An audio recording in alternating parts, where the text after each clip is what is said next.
Hello अस्सलाम वालेकुम। Hello to all my students, देखने वाले जितने भी फ्रेंड्स हैं, जितने भी व्यूअर्स हैं यूट्यूब पे, सबको मेरा वेलकम। आज का लेक्चर जो है इंट्रोडक्शन टू डेटाबेस के बारे में, ये मेरा पहला लेक्चर है जो मैं अपने उर्दू या हिंदी बोलने वाले व्यूअर्स के लिए बना रहा हूँ डिमांड पर, और लेट्स सी फिर उसके बाद डिसाइड करेंगे कि कैसा चलता है। एनीवेज, आज का लेक्चर जो है वो इंट्रोडक्शन टू डेटाबेस के बारे में है। मैं कोशिश करूँगा कि आपको समझाऊँ कि बेसिकली डेटाबेस है क्या, इसकी क्या ज़रूरत है और इसके क्या क्या हमें फ़ायदे हैं। तो स्टार्ट करते हैं।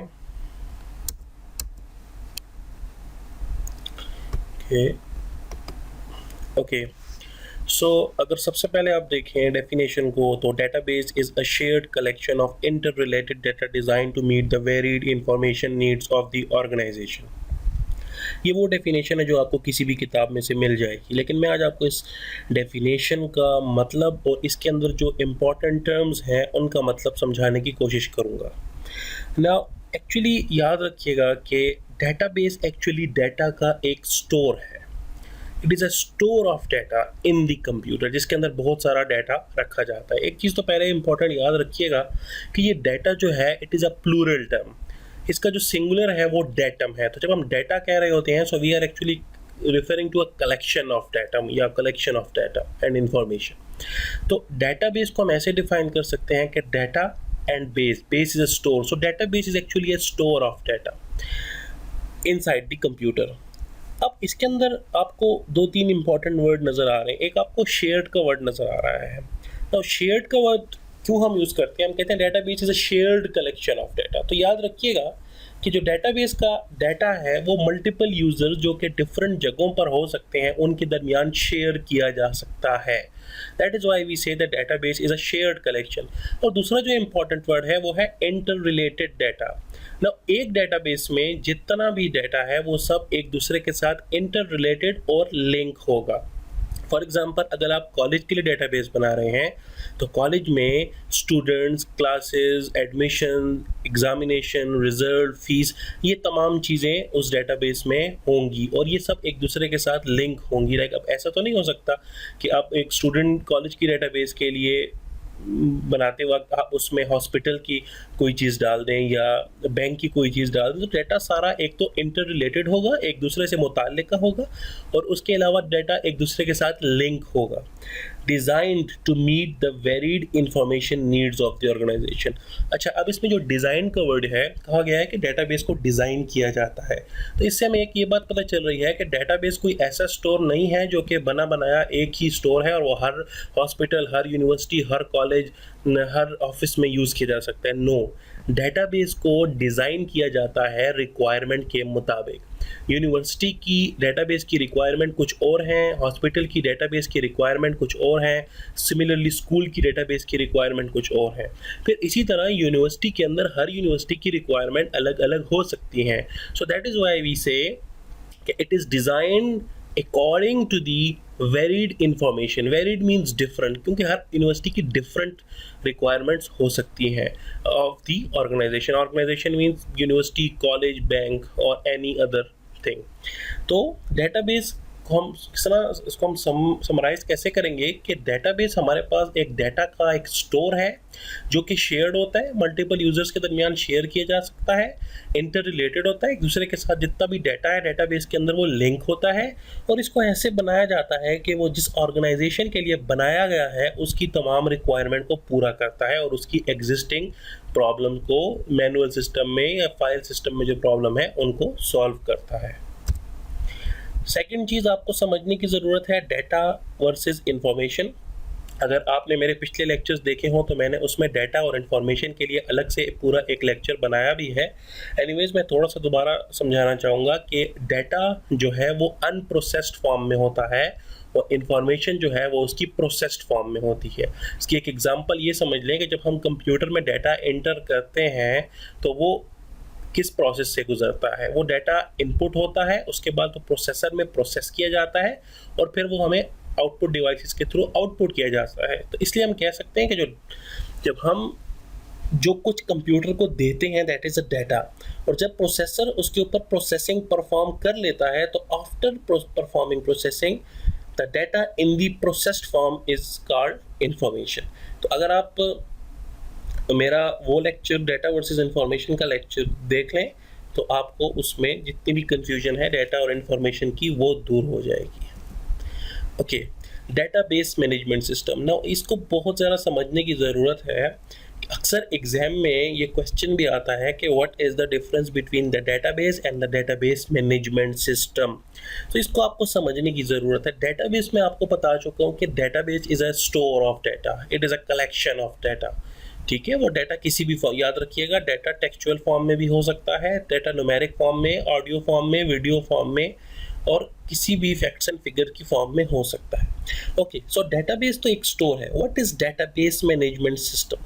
सो डेटाबेस मैनेजमेंट सिस्टम, याद रखिएगा, वो सॉफ्टवेयर है जो हमें डेटाबेस बनाने में मदद करता है।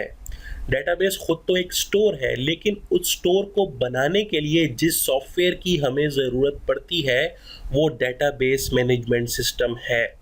सो याद रखिएगा, डेटाबेस बजाते खुद एक स्टोर, और उस स्टोर को या उस डाटा के स्टोर को बनाने के लिए जो सॉफ्टवेयर है वो डेटाबेस मैनेजमेंट सिस्टम है ना। डेटाबेस मैनेजमेंट सिस्टम ना सिर्फ वो सॉफ्टवेयर बनाता है, बल्कि याद रखिएगा यहाँ पर लिस्ट दी गई है, it allows you to create a database, database बनाता है, maintain the database.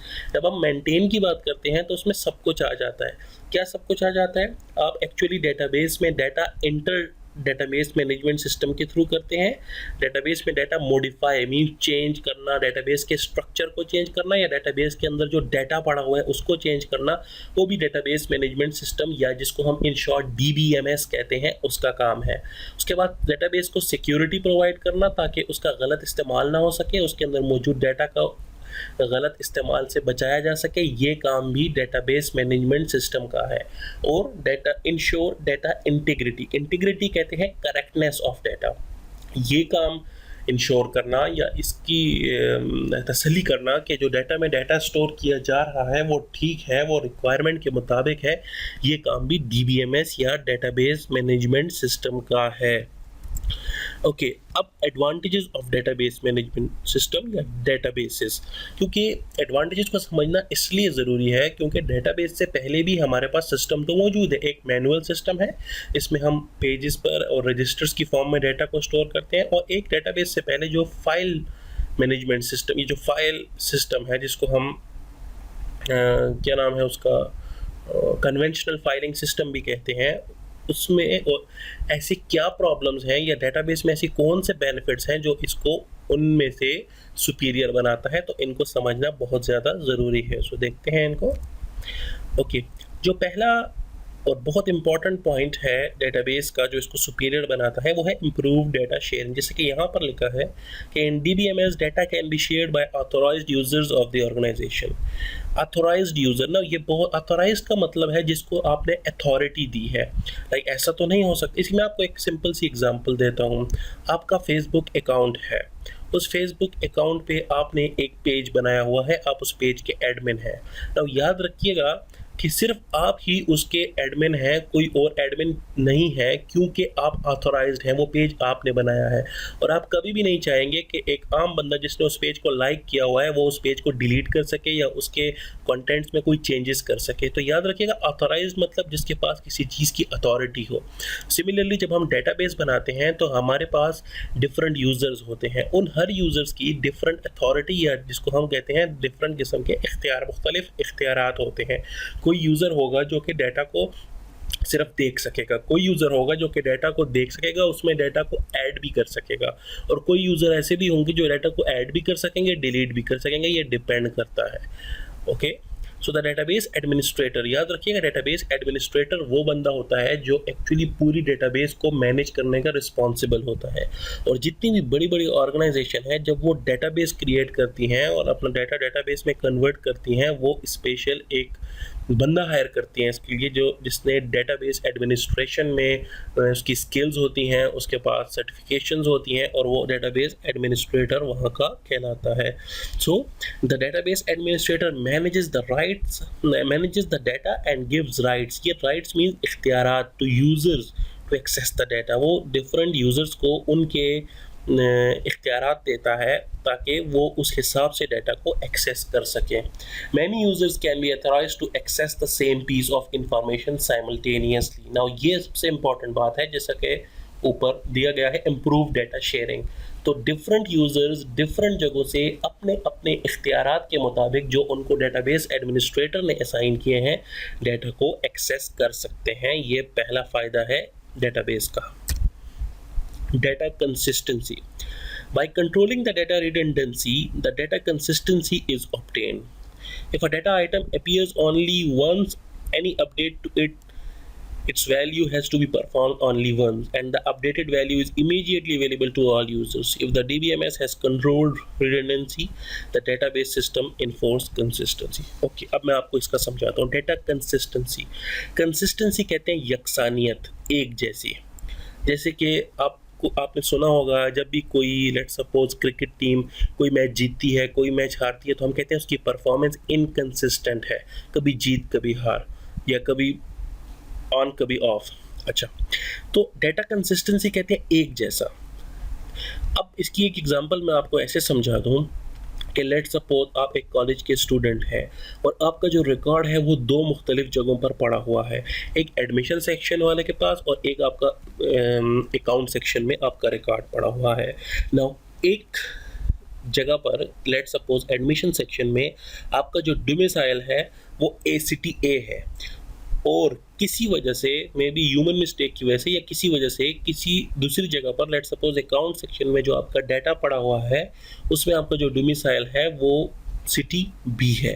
Now this is called inconsistency. इसमें कंसिस्टेंसी नहीं है क्योंकि यकसानियत नहीं है। एक ही डाटा एक जगह पर किसी और फॉर्म में है और उसी जगह दूसरी जगह पर उस डाटा की वैल्यू कुछ और है। अच्छा, ये क्यों होता है? पहले ही लाइन में आपको वर्ड नज़र आ रहा है डाटा रिडंडेंसी। रिडंडेंसी कहते हैं ज़रूरत से ज़्यादा या डुप्लीकेट या एक ही चीज़ की मल्टीपल कॉपीज़ रखना। अब ये मसला हुआ इसलिए है क्योंकि एक ही चीज़ की आपने मल्टीपल कॉपीज रखी हैं। अगर डाटा एक ही सेंट्रलाइज जगह पर पड़ा होता तो अगर आप उसमें चेंज भी करते तो वो उस जगह पर चेंज हो जाता और मज़ीद किसी जगह पर चेंज करने की ज़रूरत ना पड़ती और डाटा कंसिस्टेंट रहता। डेटाबेस में बिल्कुल ऐसा ही होता है। डेटाबेस का जो इंफ्रास्ट्रक्चर है वो सेंट्रलाइज है। सेंट्रलाइज मींस कि उसमें जो डाटा है वो एक ही जगह पर पड़ा होता है और वहीं से तमाम यूज़र्स को एक्सेस किया जाता है, को एक्सेस दिया जाता है। अगर तो डाटा मुख्तलिफ जगहों पर पड़ा होता और उसमें कुछ चेंजेस करनी होती तो उसमें फिर ये सबसे बड़ा नुकसान होता है कि लेट सपोज एक चीज़ 5 जगहों पर पड़ी है, आपने 3 जगह पर अपडेट कर ली, 2 जगह पर किसी वजह से रह गई तो डाटा इनकंसिस्टेंट फॉर्म में आ जाता है।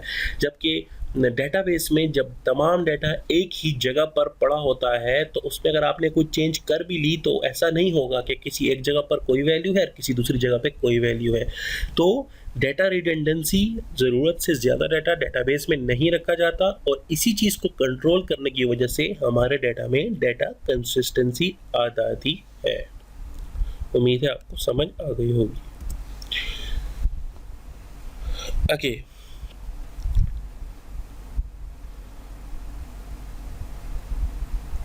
ये उसी चीज़ को आगे बढ़ा रहे हैं, कंट्रोलिंग डाटा रिडंडेंसी को। कि इन नॉन डेटाबेस सिस्टम, ये वो आपसे डेटाबेस के अलावा जो कन्वेंशनल फाइल सिस्टम है उसकी बात कर रहे हैं। Each application program has its own private files. In this case the duplicated copies of the same data is created in many places. In DBMS all data of an organization is integrated into a single database file. The data is recorded in only one place and the database is and it is not duplicated. वही बात जो मैं आपको बता चुका हूँ कि इससे पहले जो हमारे पास सिस्टम थे या जो कन्वेंशनल फाइल सिस्टम था डेटाबेस के आने से पहले, उसमें यह था कि हर प्रोग्राम, जितने भी एप्लीकेशन प्रोग्राम्स हैं, हर एक की अपनी डाटा फाइल होती थी। ये बिल्कुल इसी तरह इसकी एग्जांपल समझ लें कि आपकी यूनिवर्सिटी में या आपके कॉलेज में जितने डिपार्टमेंट्स हैं, like admission department, exam department, account department, हर एक अपने लिए अलग अलग डाटा को स्टोर रखता था। अब डेटाबेस के आने के बाद तमाम डाटा एक सेंट्रलाइज जगह पर पड़ा है, तो डाटा रिडंडेंसी जो है, जो अनरिक्वायर्ड डुप्लीकेशन है, ज़रूरत से ज़्यादा एक चीज़ की कॉपीज़ रखना, वो चीज़ डेटाबेस में नहीं है।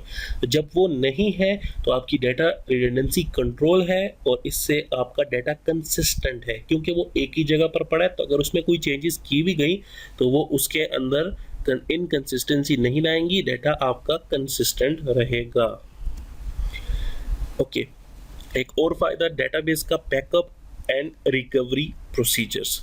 नाउ एक बड़ा नुकसान ये होता है जब हम किसी चीज़ का बैकअप नहीं लेते, उसकी कॉपी नहीं रखते, तो अगर वो ओरिजिनल चीज़ डैमेज हो गई तो आपका डाटा या आपकी वो इंफॉर्मेशन डैमेज हो सकती है। डेटाबेस मैनेजमेंट सिस्टम या डीबीएमएस का एक इम्पॉर्टेंट रोल ये भी है कि वो आपके डाटा की कॉपीज़ या बैकअप रखता है, सो दैट अगर किसी वजह से आपका ओरिजिनल डाटा ख़राब हो जाए, उसको कोई नुकसान पहुंच जाए, डिफरेंट आग लग जाए, पानी की वजह से, तूफ़ान की वजह से, बिजली की वजह से, किसी भी मसले की वजह से अगर आपका ओरिजिनल डाटा ख़राब हो जाता है या आपसे डैमेज हो जाता है, तो वो जो बैकअप रखा होता है उससे डीबीएमएस रिकवरी कर सकता है। ये एक बहुत ही इम्पॉर्टेंट फीचर है। मैं पढ़ लेता हूँ। In a computer file based system the user creates the backup of data regularly to protect the valuable data from damage due to failure to the computer system or application program. It is very time consuming method if amount of data is large. पुराने system की बात कर रहे हैं database से पहले वाली, कि उसमें यूज़र को खुद बार बार डाटा को कॉपी करके मुख्तलिफ जगहों पर स्टोर करना पड़ता था, और अगर डाटा बहुत ज़्यादा है तो उसकी बहुत टाइम कंज्यूमिंग टास्क है ये।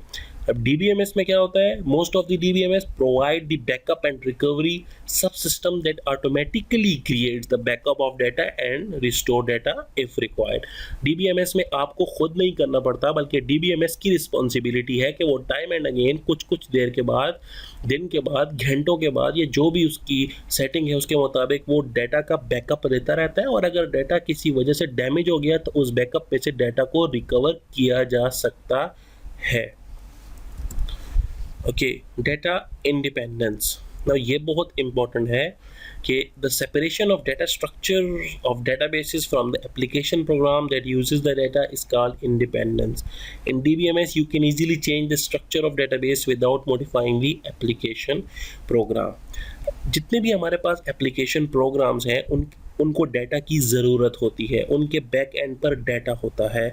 ठीक है, आप फेसबुक की एग्जांपल ले लें। लेट सपोज फेसबुक आपका एक प्रोग्राम है, इसकी बैक एंड पे डाटा भी, मैं जस्ट समझाने के लिए आपको बता रहा हूँ, इसमें बैक एंड पे डाटाबेस है। जो पोस्ट, जो पिक्चर्स अगर आप देखें, आपने एक साल पहले भी जो स्टोर की हुई हैं वो भी आप दोबारा देख सकते हैं। वो कहाँ पड़ी हुई हैं? वो फेसबुक के साथ जो पीछे बैक एंड पर डाटाबेस है उसके अंदर पड़ी हुई हैं। तो इससे पहले जब हमारे पास डाटाबेस सिस्टम और डीबीएमएस नहीं था और ट्रेडिशनल फाइल सिस्टम था, तो उसमें क्या था कि जो आपका एप्लीकेशन प्रोग्राम है उसके साथ जो बैक एंड डेटाबेस है वो एक दूसरे पे डिपेंडेंट होते थे। उनका जो स्ट्रक्चर है वो एक दूसरे से के साथ मर्ज होता था। तो आपने अगर डेटाबेस के स्ट्रक्चर में या डेटाबेस में कुछ चेंजेस करनी है तो आपको वो जो एप्लीकेशन प्रोग्राम है उसको मॉडिफाई, उसको चेंज करना पड़ता था। अब डीबीएमएस आने के बाद आपकी जो वो एप्लीकेशन प्रोग्राम और उसके बैकएंड पे जो उसके साथ डेटाबेस अटैच्ड है उनके दरमियान जो डिपेंडेंसी है उसको ख़त्म कर दिया गया है। नाउ दे डाटा इंडिपेंडेंट हो गया है। सो अगर आपको डेटाबेस के अंदर कोई चेंजेस करनी है तो आपको मज़ीद माफ़ कीजिएगा, आपको उस एप्लीकेशन प्रोग्राम में चेंज करने की ज़रूरत नहीं है, उसको मॉडिफाई करने की ज़रूरत नहीं है, उसके बगैर ही आप चेंजेस कर सकते हैं।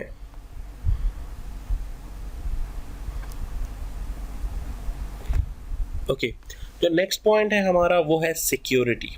तो ये मैं पहले भी आपको बता चुका हूँ, चलिए इसको दोबारा से पढ़ते हैं कि DBMS allows different level of access to different users based on their roles। देखिए स्टार्ट में हमने बात की थी कि हमारे डेटाबेस के मुख्तलिफ यूज़र्स हो सकते हैं और हर यूज़र को अपने इख्तियारात के मुताबिक अथॉरिटी दी जाती है। ये इसकी वजह क्या है? वजह यही है कि हम डाटा को सिक्योर रखना चाहते हैं। मिसाल के तौर पर अगर आपने कॉलेज डेटाबेस में अपने जितने भी टीचर्स हैं उनकी सैलरीज का रिजल्ट, आपने सैलरीज को स्टोर किया हुआ है, आप कभी भी नहीं चाहेंगे कि आपका स्टूडेंट जाकर आपके टीचर्स की सैलरी को देख सके। सो आपने स्टूडेंट को इतना ऑथराइज किया हुआ है कि वो जस्ट अपना रिजल्ट या अपनी फ़ीस की इंफॉर्मेशन देख सकता है ताकि बाकी का डाटा सिक्योर रहे। सो इसकी एग्जांपल है कि in the school database the individual student will have to access their data alone while the teachers will have to access to all the students whom they are teaching and for a subject they are teaching. Class teacher will be able to see the reports of all the students in that class but not other class. Similarly, in a banking system, individual account holder will have read-only access to their account, while accountant can update individual account detail for each of the transaction. ठीक है, ये एक और example आपको दी गई है कि अगर बैंकिंग सिस्टम है तो उसमें जितने भी अकाउंट होल्डर्स हैं वो सिर्फ अपने अकाउंट को एक्सेस कर सकते हैं और अपनी इंफॉर्मेशन देख सकते हैं, लेकिन जो वहाँ का बैंक का मैनेजर है, ये जो अकाउंटेंट है, उसको तमाम अकाउंट्स को एक्सेस हासिल होता है और वो किसी भी अकाउंट का डाटा या उसके जो अंदर अमाउंट पड़ा हुआ है उसको देख सकता है। सो इस वे में हम जब जो रोल्स असाइन करते हैं, ये जो इख्तियारात असाइन करते हैं, उसकी बिना पर हम सिक्योरिटी इस डाटा को सिक्योर करते हैं। इसके अलावा भी DBMS पासवर्ड्स के थ्रू डिफरेंट किस्म की सिक्योरिटी हमें अलाउ करता है। आगे जाकर जब हम रिलेशनल डेटाबेस पढ़ेंगे और उसमें हम टेबल्स, रोज एंड कॉलम्स वगैरह पढ़ेंगे, तो तब मैं आपको बताऊंगा कि किस तरह database management system different levels पर हमें सिक्योरिटी प्रोवाइड करता है, लेकिन अभी के लिए इतना काफ़ी है। ओके, लास्ट थिंग जो है वो है integrity. Integrity means the correction of data, कि डाटा कितना सही है। मैं आपको एक छोटी सी एग्जांपल दे रहा हूँ, उसके आपको इंटीग्रिटी की समझ आ जाएगी। लेट सपोज हमारे किसी एक पेपर के जो टोटल मार्क्स हैं वो हैं बिटवीन 0 to 100। नाउ अब टीचर जो है वो मार्क्स एंटर कर रहा है कंप्यूटर में और गलती से बाय पंचिंग मिस्टेक की वजह से उसने एक सब्जेक्ट के मार्क्स 151 एंटर कर दिया। नाउ अब अगर तो आपका डेटाबेस उसको एक्सेप्ट कर लेता है तो उसमें टोटल मार्क्स 100 हैं, लेकिन एक स्टूडेंट के मार्क्स 151 स्टोर होंगे। इसका मतलब है डेटाबेस में या DBMS में इंटीग्रिटी नहीं है, इंटीग्रिटी नहीं है, करेक्शन नहीं है। नाउ दिस इज डिजास्टर, ये बिल्कुल भी एक्सेप्टेबल नहीं है। तो डेटाबेस मैनेजमेंट सिस्टम ऐसे इंटीग्रिटी चेक्स अप्लाई करता है जिसके थ्रू हमें अलाउ करता है कि हम गलत डाटा ना एंटर कर सकें। एक और एग्जांपल मैं दूंगा, आपको समझ आ जाएगी उससे, कि जब भी हम अपना ईमेल कहीं लॉगिन करते हैं और ईमेल आईडी जब हम एंटर करते हैं, तो आप कभी कोशिश करें कि ईमेल आईडी वाले टेक्स्ट बॉक्स में आप अपना नाम ना एंटर करें, बल्कि आप या अपना ईमेल ना एंटर करें, बल्कि उसमें कुछ न्यूमेरिक्स एंटर करें 1 2 3 4 5। तो जब आप एंटर करेंगे तो आपको खुद से बताएगा इनवैलिड डाटा, क्योंकि उसने चेक लगाया हुआ है उसके ऊपर कि ये डाटा ठीक नहीं है। इसमें ईमेल का डाटा आएगा जिसमें @ and .com and all these things आएंगे। सो इंटीग्रिटी के थ्रू हम इस डिफरेंट किस्म के चेक्स लगाते हैं अपने डेटाबेस के अंदर, ताकि उसको गलत डाटा एंटर होने से बचाया जा सके। सो पढ़ लेता हूँ मैं।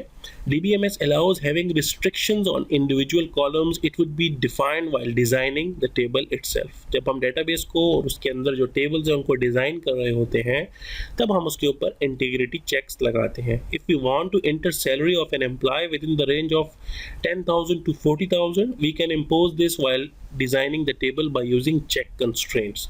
ठीक है, कंस्ट्रेंट्स डिफरेंट शराइत को कहते हैं। ये हम आगे जाके जब डेटाबेस को प्रैक्टिकली डिज़ाइन करेंगे तो तब आपको मैं बताऊंगा कि किस तरह हम किसी कॉलम के ऊपर कंस्ट्रेंट्स लगा सकते हैं। ठीक है, जैसे कि यहाँ पर एग्जांपल दी गई है कि अगर एक मिनिमम सैलरी किसी भी ऑर्गेनाइजेशन में 10,000 है और मैक्सिमम 40,000 है, तो आप ये चेक लगाएंगे कि जब भी किसी एम्प्लॉय की सैलरी इंटर हो वो इसके दरमियान हो, इससे ज़्यादा या इससे कम सैलरी ना हो, 40,000 से ज़्यादा या 10,000 से कम ना हो। ठीक है, अगर हुई या इंटर की तो वो गलत होगी और वो इंटीग्रिटी चेक काम करेगा और वो आपको कहेगा कि इनवैलिड डाटा। ये एक इंटीग्रिटी चेक की एग्जांपल दी गई है, लेकिन इसको हम अभी एक्सप्लेन नहीं करेंगे, हम इसको आगे जाकर जब डिटेल में देखेंगे तो एक्सप्लेन करेंगे। सो आई होप कि आपको आज फ़ायदा हुआ होगा।